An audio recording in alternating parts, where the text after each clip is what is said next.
one thing. Well, Right. thanks for joining us, Pete. So what's the one thing you want people challenged by pain to know? Listen, I'm not an academic dude, one bit. I'm just I'm just like a normal bloke in the street.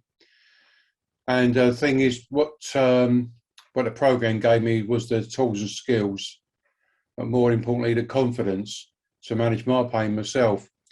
And really, what I always tell people, if they got one chance, really, is to find a pain management program, or a pain management coach, who's or a healthcare professional who is experienced in pain self-management. Because I think, listen, don't take it personal, but there's a lot of healthcare professionals out there saying that they're doing pain management, but their version of pain management ain't what I learned from years ago. It's about, I think, for the person living with pain, they've got to team up with the right person who's got that knowledge to coach them along. I think a lot of people as well, what do you mean by that? And I always try and give the example of when people learn to drive. You're looking around for someone who's a good instructor. There's one thing I saw on Twitter a little while back. You called it supported active self-management, and the emphasis was, like you're just saying now, about coaching and support. So how critical do you think that was, and when did you become aware that that was critical?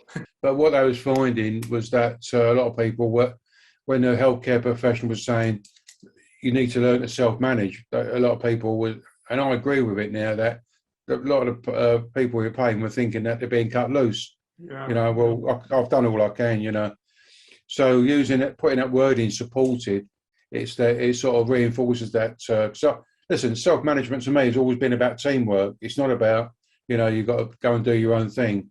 It's about working with your healthcare team, your circle of support, could be your friends, your family, your work colleagues, etc.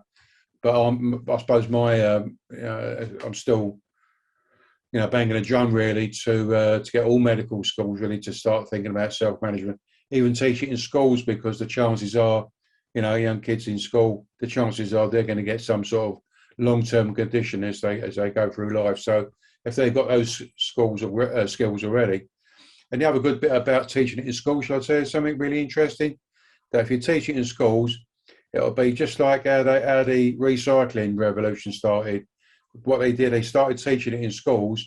They then went home and taught their parents. And I'm thinking, if we could do the same thing with supported self-management, learn it in schools, they go home and teach their relatives and whatnot, That's brilliant. Well, thank you so much for your time, Pete. We really appreciate it. Look after everybody down there and down under land. I love you, and I'm coming back soon.